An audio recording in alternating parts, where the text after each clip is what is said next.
Paz del Señor. En esta ocasión quisiéramos hablar sobre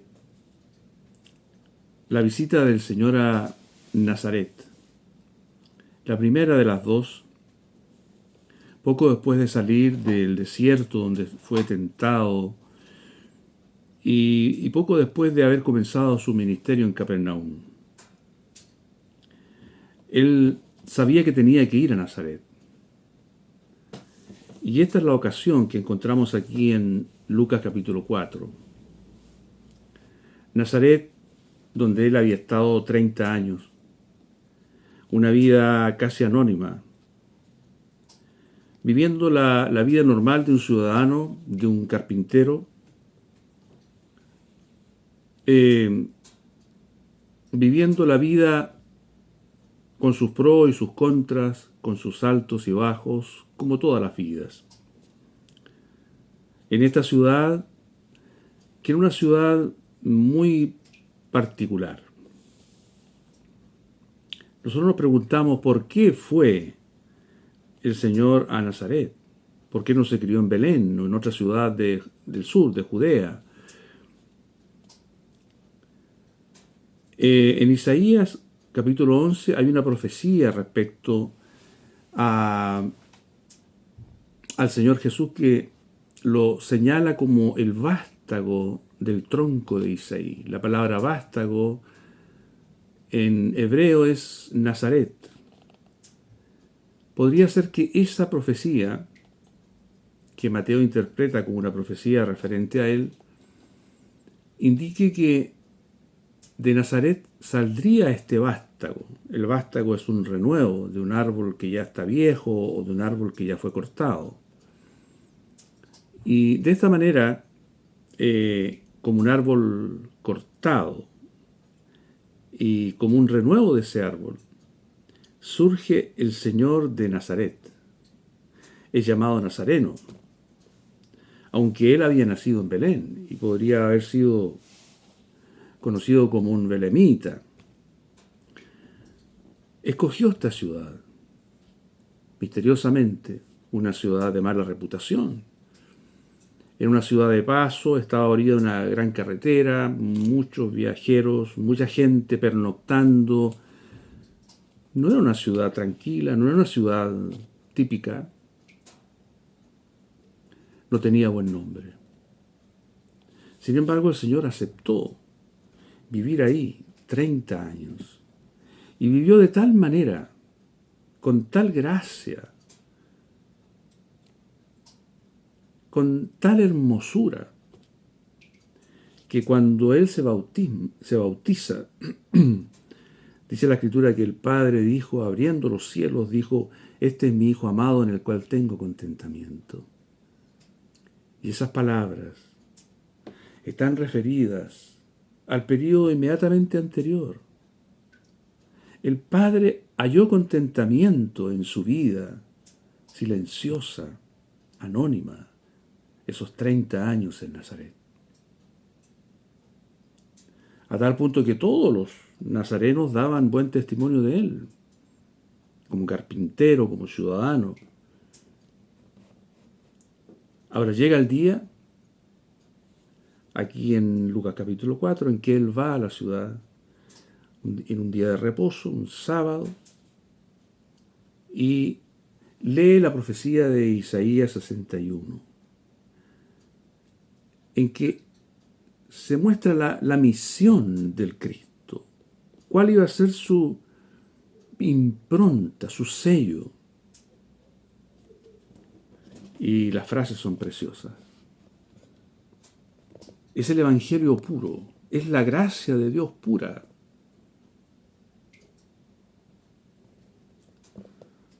El Espíritu del Señor está sobre mí, por cuanto me ha ungido para dar buenas nuevas a los pobres de espíritu. Me ha enviado a sanar a los quebrantados de corazón, a los que tienen el corazón roto por la vida, por los problemas, las dificultades, los dolores. a pregonar libertad a los cautivos, no solo cautivos como nación, sino como persona. Cada uno es cautivo cuando es esclavo del pecado. Vista a los ciegos, ciegos físicamente, ciegos espiritualmente, a poner en libertad a los oprimidos, a predicar el año agradable del Señor. Nosotros sabemos que el Señor suprimió la última frase del versículo ese de Isaías 61, que habla acerca de que Él viene con juicio, que viene a vengar, porque no es el tiempo todavía. Deberán pasar probablemente miles de años hasta que esa segunda parte de ese versículo 2 de Isaías 61 se cumpla. Todavía no se cumple. Y entonces cuando lee este pasaje, él está consciente de que esta profecía fue dicha acerca de él. Y eso es precisamente lo que dice al sentarse. Una frase que cayó como una bomba en esa sinagoga. Hoy se ha cumplido esta escritura delante de vosotros. ¿Pueden imaginar lo que eso significó en ese momento? Ellos le conocían como carpintero y tenían muchas buenas cosas que decir de él. Seguramente nunca un yugo rompió el cuello de un buey. Seguramente una cama que él hizo nunca dejó de cumplir su misión. Una casa que él fabricó debió de ser hermosa, práctica y útil. Todo lo que él hizo, todo lo que salió de sus manos, su comportamiento, intachable. Pero reconocer que era un buen carpintero y reconocer que él es el Mesías son dos cosas distintas. Entonces el Señor, al ver el estupor en sus rostros, él dijo esas palabras que también conocemos. De cierto os digo que ningún profeta es acepto en su propia tierra. Y mencionó ahí el caso de Elías yendo a Sarepta de Sidón y de Eliseo encontrándose con Naamán el sirio. En ese tiempo Dios abrió las puertas de Israel para que su gracia fuera más allá de los límites de Israel. La gracia de Dios desbordó los límites del pueblo escogido. Y así ahora, ante el rechazo que el Señor estaba recibiendo en su propia ciudad, el Señor anuncia que llegará el momento en que esta gracia que Él viene a derramar, que esta obra que Él viene a realizar, desbordará también los límites de la ciudad y del país. Y llegará hasta personas que crean y que agradezcan la gracia que Dios les haya concedido. Y ante ese mensaje, entonces la cara de los nazarenos cambió. Lo bien que hablaban del carpintero ya se transformó en lo mal que hablaron de él al escuchar ese discurso. Eso no fue grato de oír para los nazarenos. El Señor no siempre habló cosas gratas de oír. El Señor pudo habérselo guardado, no lo guardó. Los confrontó. Ellos, ¿cómo reaccionaron? Lo tomaron y quisieron despeñarle. Sus propios paisanos, sus conocidos, aquellos a los cuales él sirvió como carpintero. Y dice abajo una frase que es preciosa. Mas él pasó por en medio de ellos y se fue. El Señor era intocable mientras no llegara su hora. Un hijo de Dios es intocable a menos que Dios lo permita. El enemigo no puede tocar a un hijo de Dios, a menos que Dios lo permita. El Señor volvió a Nazaret después, lo registran los evangelios. Sin embargo, tampoco fue muy bien recibido. Él no pudo hacer muchos milagros porque no creían en él. Este es Nazaret. Este fue el recibimiento que le hicieron.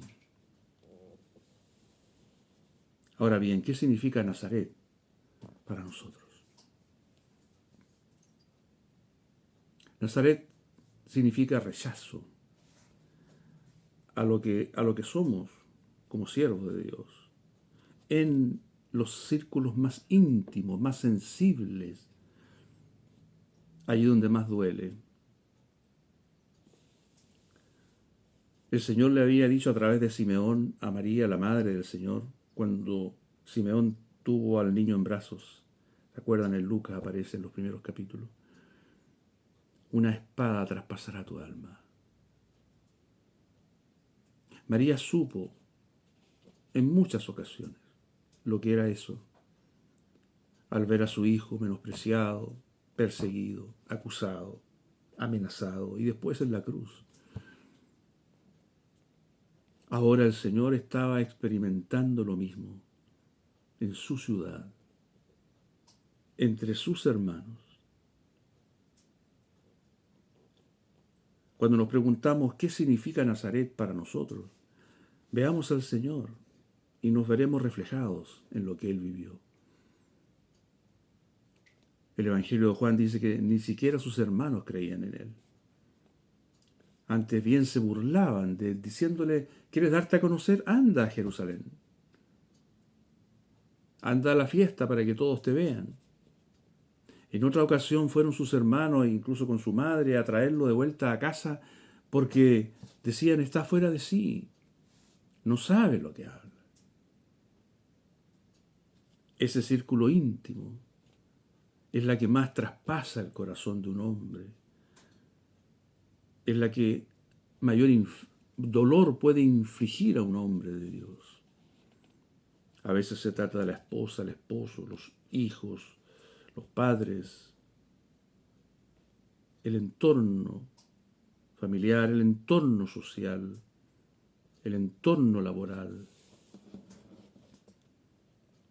De manera que, ¿qué significa Nazaret para nosotros? No creamos nosotros, no pensemos que seguir a Cristo, que ser discípulos de Cristo, es quedar exento de los sufrimientos de Cristo.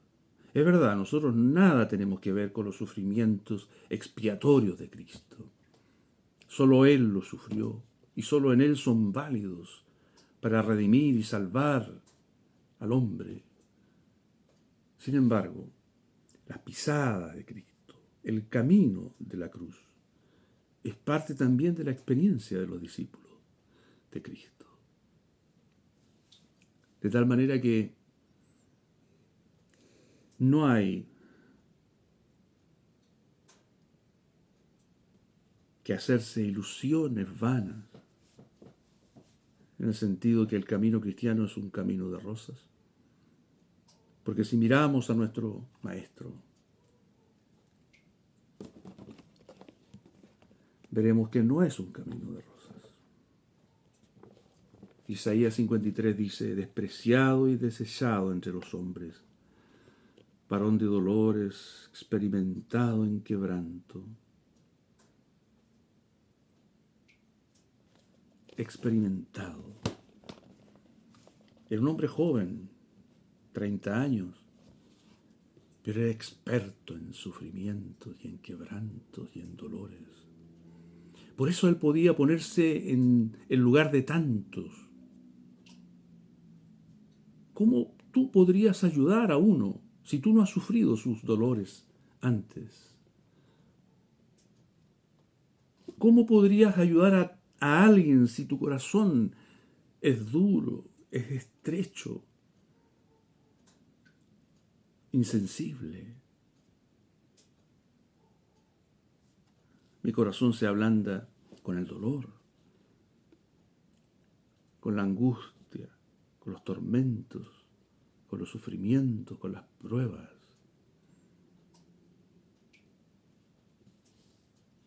¿Cuántos hombres y mujeres con sus cargas, con sus llagas, pueden caber en tu corazón? Esa es la clave del discipulado y la clave de la madurez cristiana. Nazaret es la ciudad donde el Señor sintió su alma traspasada. No fue solo en Nazaret, sin duda, porque a lo suyo vino y los suyos no lo recibieron, también en Jerusalén y en casi todas las ciudades donde él estuvo. Sin embargo, este es el camino de la fructificación. La muerte se transforma en vida, el dolor se transforma en gozo. En Cristo no hay ni un sufrimiento que no tenga una recompensa. No hay ni un dolor que no tenga una metamorfosis gloriosa. Hay trueques que se producen maravillosos. Un dolor por una sonrisa. Un grano de trigo que cae en tierra y una cosecha en forma de espiga.